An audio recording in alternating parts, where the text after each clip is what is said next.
OTS योजना के तहत लगभग लाखों विद्युत उपभोक्ता ने लाभ लिया। बिजली उपभोक्ताओं को अपनी बकाई की राशि चुकाने के लिए सरकार द्वारा शुरू की गई एक मुफ्त समाधान योजना न सिर्फ उपभोक्ताओं के लिए बल्कि ऊर्जा विभाग के लिए सुपर डुपर हिट साबित हो रही है।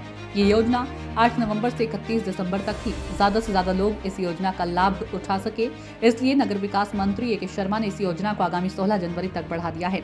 सूचना इंडिया टीम से खास बातचीत करते हुए नगर विकास एवं ऊर्जा मंत्री ने कहा कि विभाग को करोड़ों का राजस्व प्राप्त हुआ है। ये राशि सरकार की इस योजना की सफलता का बड़ा उदाहरण प्रस्तुत कर रही है।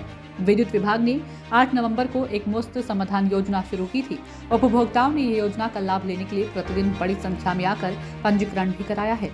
लोगों की सुविधा को ध्यान में रखते हुए इस योजना को आगामी 16 जनवरी तक बढ़ा दिया गया है ताकि ज्यादा से ज्यादा लोग लाभान्वित हों और सरकार को राजस्व प्राप्त हो। व्यापक प्रचार प्रसार भी किया जा रहा है। गांव में डुगडुगी पिटवाकर लाउड स्पीकर के माध्यम से घोषणा कर गांव तथा शहर के मुख्य स्थान पर बड़े पैमाने पर बैनर पोस्टर लगवाकर लोगों को जागरूक भी किया जा रहा है।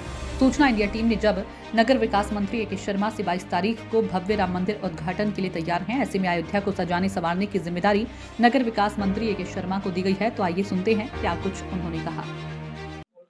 ऊर्जा विभाग की ओर से 8 नवंबर को एक मुफ्त समाधान योजना चलाई गई थी पूरे प्रदेश में और बहुत ही सुंदर तरीके से लोग इसे सपोर्ट भी कर रहे थे, उपभोक्ता लाभ भी ले रहे थे। नए वर्ष में एक नई सौगात ऊर्जा मंत्रालय ने लोगों को दी है। क्या कुछ इस विषय में जानकारी के लिए हमारे साथ ए.के. शर्मा जी जुड़ चुके हैं। सर, किस तरह का प्रोग्रेस मिल रहा है विभाग को? आपको ध्यान में होगा कि 8 नवंबर को हमने उपभोक्ताओं के लिए बिजली विभाग की एक बहुत ही अच्छी योजना चलाई थी, एक मुफ्त समाधान योजना, जिसे ओटीएस भी कहते हैं। 31 दिसंबर उसकी अंतिम तारीख थी।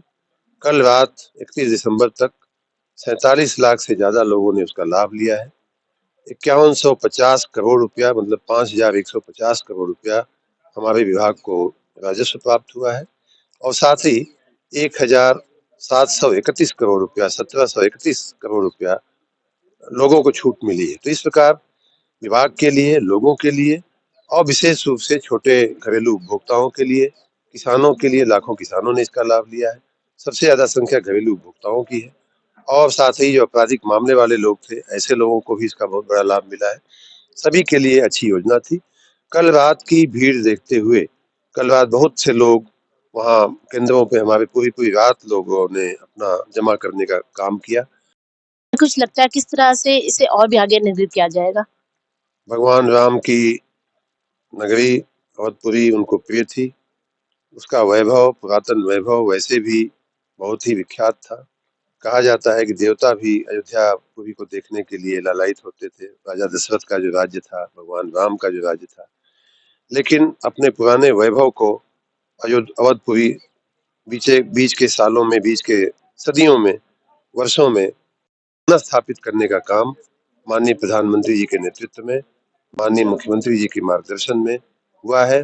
माननीय प्रधानमंत्री जी जब 30 तारीख को अयोध्या आए थे, उस समय उसके पहले मैं भी जा करके अपने विभाग के कामों को, अयोध्या नगरी को सुंदर साफ बनाने का, सुंदरीकरण का कार्य हमने करवाया था और वो दृश्य देख करके, अयोध्या का को दृश्य देख करके सभी लोग प्रसन्न हुए हैं, सभी लोग मंत्रमुग्ध हुए।